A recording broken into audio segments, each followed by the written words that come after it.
Do you want to stay updated on the meta? Are you playing a role that maybe you don't play that frequently and you're a little bit lost on what to do?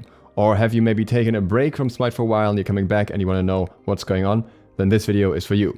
Ahoy, my name is Duke and today we're talking about the meta in patch 8.4 as well as making some predictions for the meta in patch 8.5. I'll give you an overview of the guards, items and what you're generally supposed to do in each role, as well as some general info. This information is based on CONQUEST, but a lot of it, the vast majority honestly, applies for other game modes as well.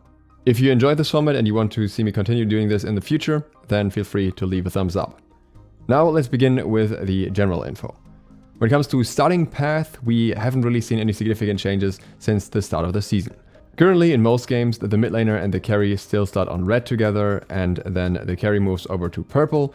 The support starts on purple and will mostly clear that and then have the carry get the last XP from the big minion. And on the solo side, the jungler and the solo laner will clear speed as well as the two Harpy camps and the blue buff together.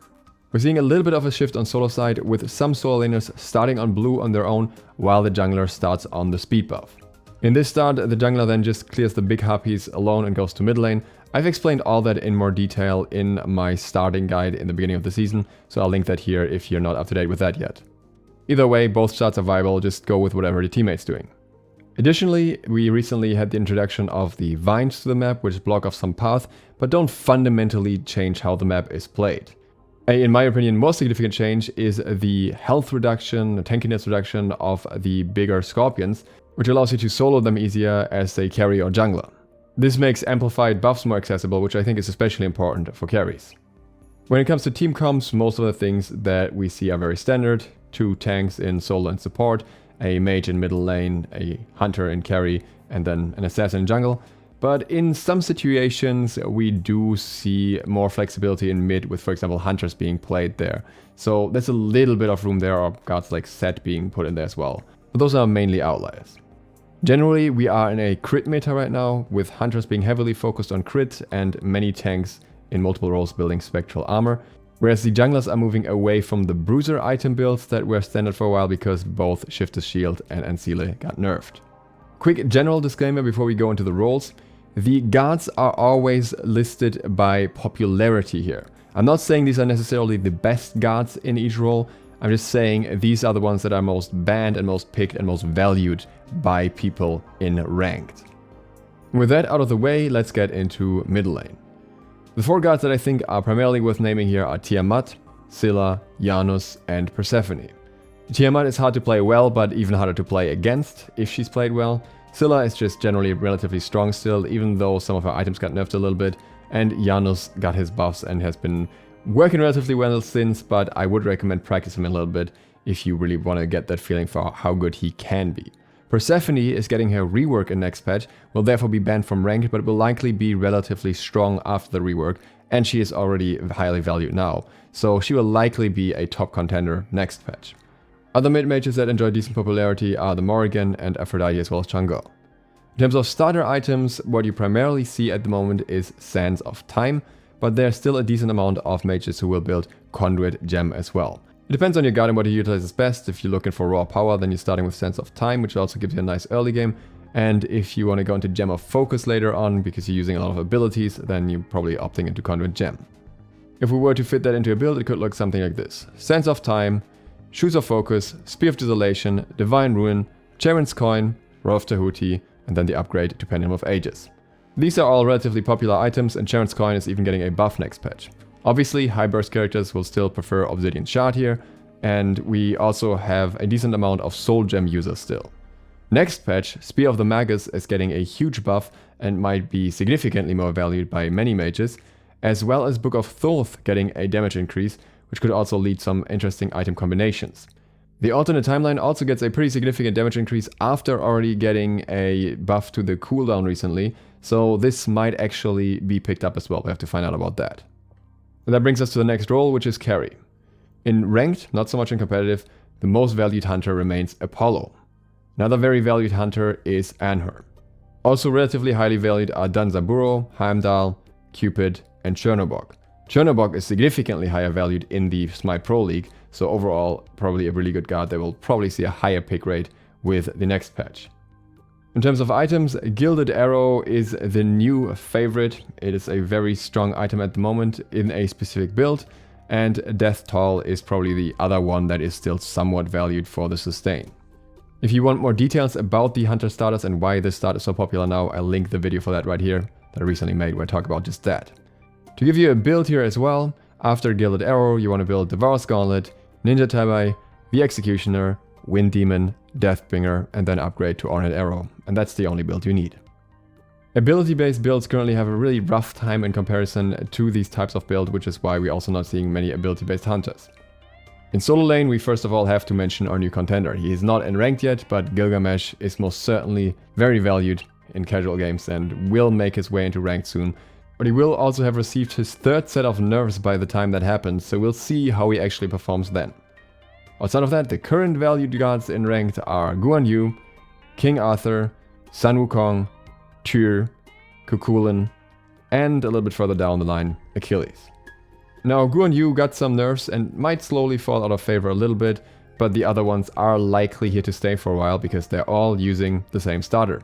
And that starter is Bluestone Pendant, which recently got a buff and was already pretty strong before that. The only alternative that I very rarely see is people starting without starters and trying to go into Bamba's Hammer later, especially on Guan Yu, but even that feels less worth now with the Bamba's Hammer nerf as well. Now when it comes to further builds in solo, this depends a lot more on your guard, and something that's very important in solo in general is counter building. So I can't really give you a preset build here. I can give you some ideas of what is being used. So items that are being used in whichever order are Warrior Tabai, Void Shield, Stone of Gaia, Pestilence, sometimes Talisman of Energy when you don't need anti-heal, Spectral Armor, very important to counter crit, and then obviously the Bluestone Brooch upgrade. Mystical Mail is also making a bit of a comeback, but then if you're playing a god like Guan Yu, you might be looking for more cooldown reduction with Breastplate of Valor, Kadikeo's Shield, Genji's Guard, and if you want to go really aggressive, you can even go like build with Shifters, Void Shield, and Seeley and Soul Eater, which is like a Sun Wukong type of build. But yeah, it's very different depending on who you're playing and how you're playing them. The same thing applies for jungle as well. But first let's talk about the picks here. Much like he's valued as a mid laner, Gilgamesh is also very interesting as a jungler and is relatively strong there right now. Again, we'll have to see how much the nerfs affect him here. Outside of that, Set and Tsukuyomi are the top contenders in ranked right now, relatively closely followed by Nemesis. Fenrir, Loki, and Ao Kuang are also relatively valued jungle picks right now. And then there is another god that we need to mention, and that's Athena. I didn't mention it in the solo section, I could have mentioned her there as well, but I didn't want to talk about her 3 times. She is very strong, very valued at the moment, and she can flex into 3 different roles. So she does sometimes show up in jungle, even though I think she's kind of shifting a little bit more towards support again. But honestly, she's good in all 3 roles. Now, what we have to keep in mind when it comes to jungle specifically is that next patch there is a very significant buff to Mannequin Maze, which may drastically shift the meta. The gods that would be next on the list that I mentioned here on this patch are already Thanatos, Ratatoskr, and Thor. And they would be the primary ones to benefit from the Mannequin Hidden Blade buff if it ends up being good enough, which I think is very likely. So they might see a significant rise, and Nemesis who might get a one-shot ult build again along with that. As for this patch, most junglers prefer Eye of the Jungle and going to Protector of the Jungle, which is why you're seeing the guard picks that you're seeing here. There are some guards that still use Bamba's Hammer decently and will start with Bamba's Dagger, but it's kind of falling out of favor, at least in the Pro League, due to the very significant nerfs. And again, I think with next patch we'll see Mannequin Hidden Blade and therefore Mannequin Scepter being picked up as well. The builds are somewhat messy because pretty much every jungler in this list has a different build right now, so it's very hard to summarize. Some items that you would likely see on basic tech focused characters after Eye of the Jungle would be something like Ninja Tabai, Stone Cutting Sword, maybe an Executioner, maybe a Kinscythe, maybe an Ekaival, really depends, as well as maybe a defensive option like Magi's Cloak, and then obviously the upgrade to Protector of the Jungle. On the other hand, you could also see an ability-based build with Warrior Tabai, maybe Brawler's Beatstick, Aaron Died, Crusher, Heartseeker, or Jotun's Wrath somewhere in there as well. Of course, Shifter's Shield and Ensealer in situations where they are useful are also still good items. But this is where we most likely see the biggest shakeups next patch along with the mages. And that brings us to the supports slash guardians. Again, Athena can be mentioned here, definitely on top in this category. She is highly valued in ranked here, along with Sobek, Geb and Ymir.